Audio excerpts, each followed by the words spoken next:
प्रधानमंत्री नरेंद्र मोदी ब्रुनेई की यात्रा पर निकलेंगे कल। किसी भी प्रधानमंत्री की ये पहली द्विपक्षीय यात्रा होगी।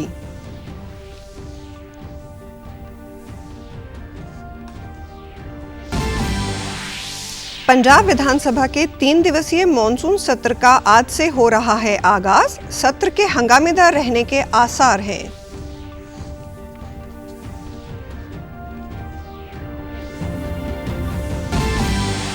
और भारतीय किसान यूनियन की ओर से चंडीगढ़ में कृषि नीति के क्रियान्वयन में हो रही देरी और नशाखोरी को लेकर बड़ी संख्या में महिलाओं समेत किसानों ने चंडीगढ़ में पहुंचकर आप सरकार के खिलाफ किया प्रदर्शन।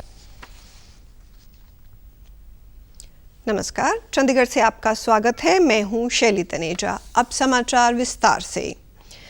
प्रधानमंत्री नरेंद्र मोदी ब्रुनेई की यात्रा पर कल निकलेंगे। 3 और 4 सितंबर को वे सुल्तान हाजी हसनल बोलकिया के निमंत्रण पर ब्रुनेई की यात्रा कर रहे हैं।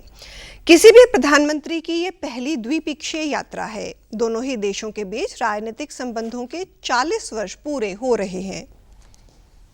Indian Prime Minister to Brunei, and it coincides with the 40th anniversary of establishment of diplomatic ties between our two countries this year.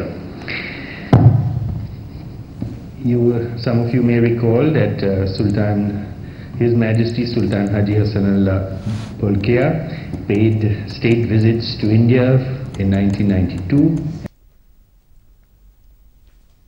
4 और 5 सितंबर को प्रधानमंत्री सिंगापुर की यात्रा पर होंगे। दोनों ही देशों के बीच रणनीतिक साझेदारी के 10 साल पूरे हो रहे हैं।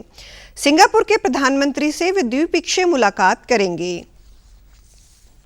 Conclude that review by 2025.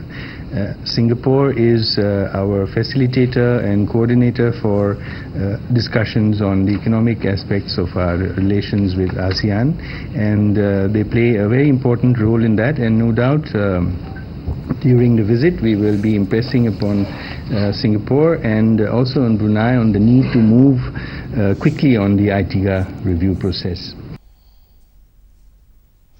Punjab विधानसभा के 3 दिवसीय मॉनसून सत्र का आज से आगाज हो रहा है। सत्र के हंगामेदार रहने के आसार हैं। सत्र शुरू होने से पहले दिवंगत हस्तियों को श्रद्धांजलि दी जाएगी।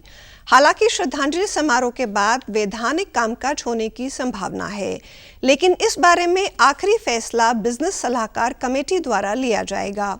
ये सत्र 4 सितंबर तक चलेगा। विरोधी पार्टियों की ओर से सत्र के दौरान पंजाब राज्य में कानून की स्थिति पर और कर्जे के बढ़ रहे मामले पर पंजाब सरकार से जवाब मांगा जाएगा।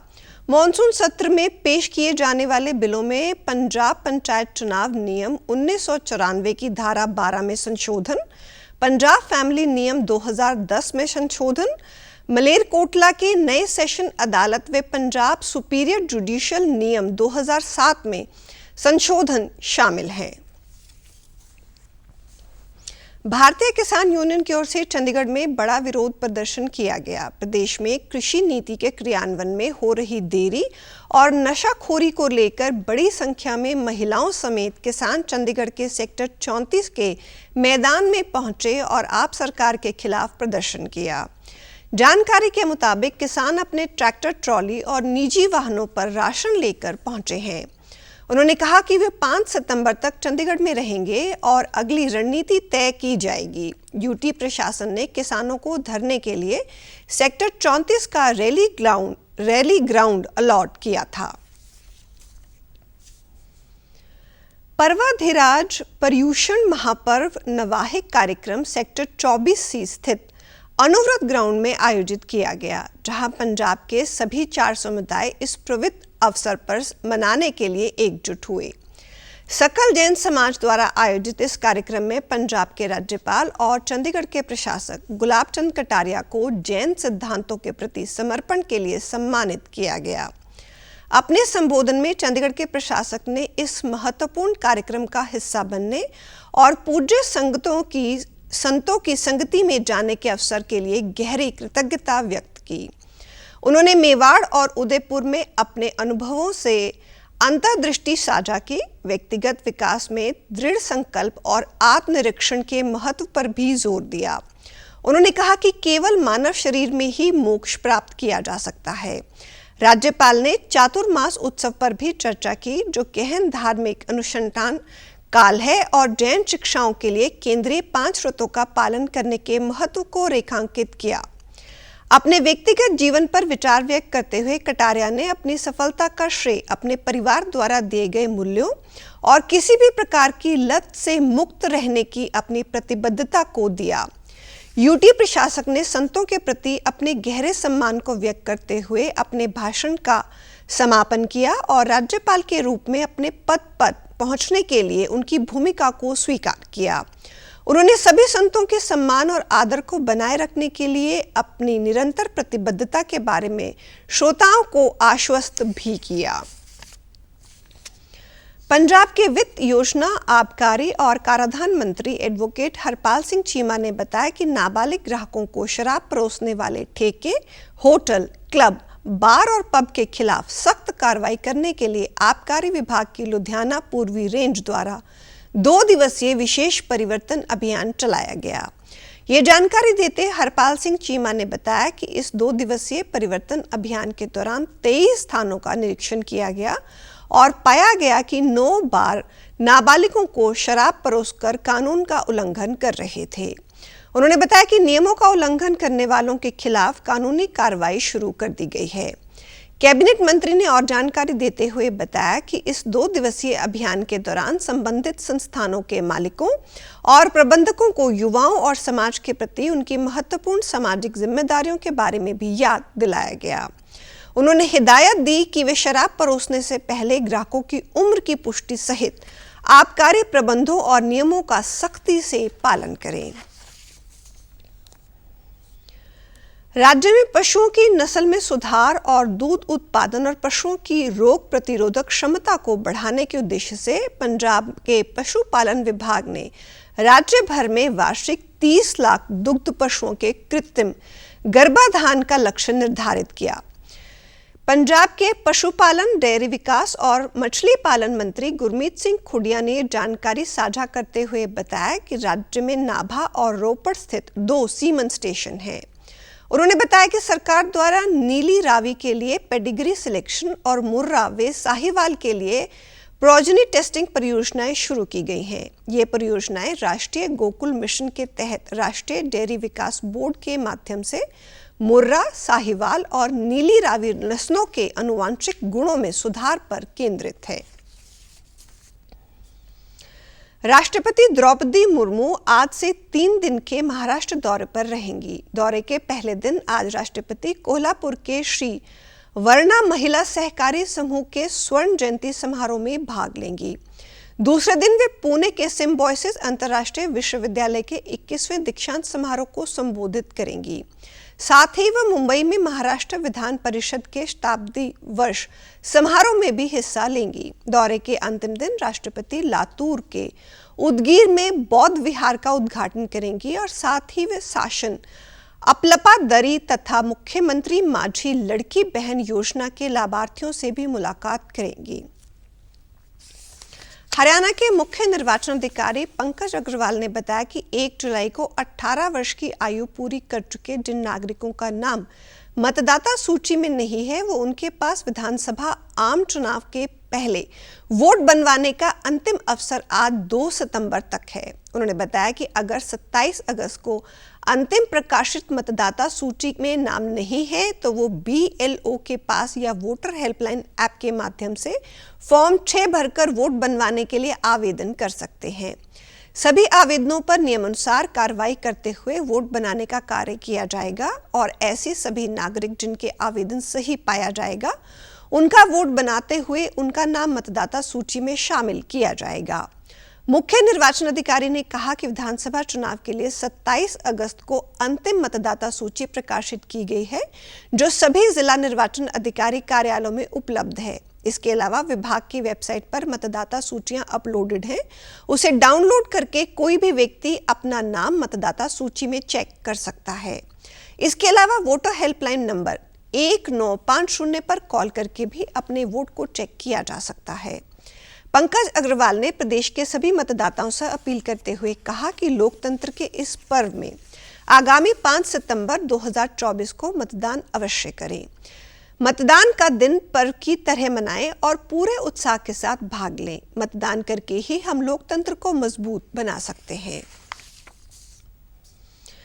भाजपा के सोनीपत में कल आयोजित महारा हरियाणा नॉन स्टॉप हरियाणा के तहत जन आशीर्वाद रैली में मुख्यमंत्री नायब सिंह सैनी ने शिरकत की।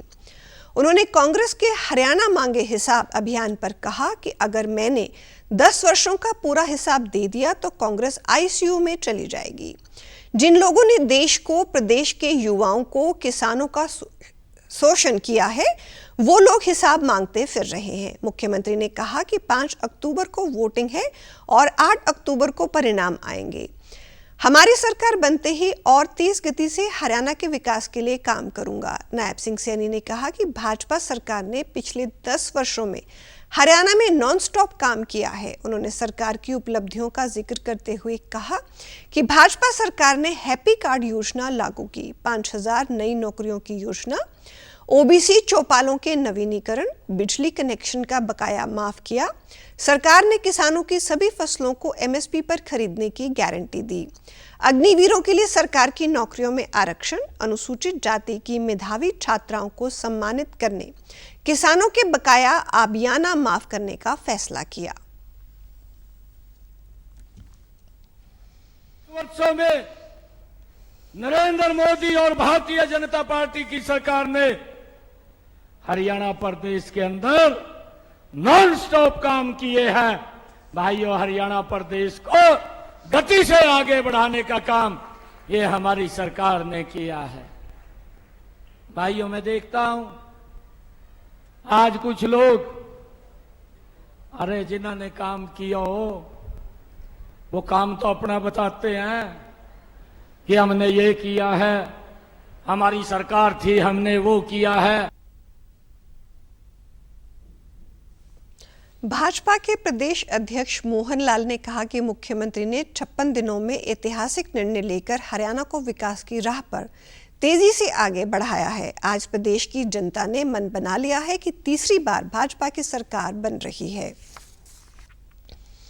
हरियाणा की जींद में कल भाजपा द्वारा जन आशीर्वाद रैली का आयोजन किया गया, जिसमें मुख्यमंत्री नायब सिंह सैनी, प्रदेश के चुनाव सह प्रभारी विप्लव कुमार देव, प्रदेश अध्यक्ष मोहनलाल बड़ौली, विधानसभा उपाध्यक्ष रणबीर गंगवा एवं पंचायत मंत्री महिपाल ढांडा सहित अनेक नेता उपस्थित रहे। रैली में जजपा के विधायक राजकुमार गौतम, अनूप धानक, जोगीराम सिंहाग एवं पूर्व केंद्रीय मंत्री विनोद शर्मा की धर्मपत्नी शक्ति शर्मा सहित अनेक लोग भाजपा में शामिल हुए। इस अवसर पर मुख्यमंत्री ने अपने संबोधन में कांग्रेस नेता भूपेंद्र सिंह हुड्डा पर निशाना साधते हुए कहा कि वो झूठ बोलते हैं और शोषण भी करते हैं। हमने भूपेंद्र हुड्डा से 15 प्रश्न पूछे थे कि उन्होंने 10 वर्ष में अपने शासनकाल में क्या किया। उन्होंने कोई जवाब नहीं दिया। वहीं हमारी डबल इंजन की सरकार ने सबका विकास बगैर किसी भेदभाव के किया है। मुख्यमंत्री ने ये भी कहा कि उनके 56 दिनों के अल्प कार्यकाल में भाजपा सरकार ने अनेक जन कल्याणकारी निर्णय लिए हैं। उन्होंने कहा कि अब 5 अक्टूबर को प्रदेश की जनता इसका जवाब देगी और तीसरी बार फिर से प्रदेश में कमल का फूल खिलेगा। कांग्रेस के लोगों को कहना चाहता हूं कि आप 10 सालों का अगर हिसाब मांगेंगे तो आपकी हालत खराब हो जाएगी। मैं आपको 56 दिन का हिसाब दे रहा हूं, आप मेरे 56 दिन के हिसाब के ऊपर अपनी प्रतिक्रिया देना। भारतीय जनता पार्टी आज से सदस्यता अभियान शुरू कर रही है। अभियान का शुभारंभ भाजपा अध्यक्ष जगत प्रकाश नड्डा द्वारा प्रधानमंत्री नरेंद्र मोदी को उनकी सदस्यता का नवीकरण प्रमाण पत्र दिए जाने से होगा। भारतीय जनता पार्टी के सभी वर्तमान सदस्यों को अपने सदस्य का नवीकरण करवाना होगा। पार्टी संविधान के अनुसार प्रत्येक 5 से 6 वर्ष पर सदस्य अभियान चलाया जाता है। ये अभियान आज से 10 नवंबर तक विभिन्न चरण में संपन्न होगा। पहला चरण 25 सितंबर को पूरा होगा। मिस कॉल देकर या पार्टी के वेबसाइट या अन्य डिजिटल माध्यमों से सदस्यता ली जा सकती है।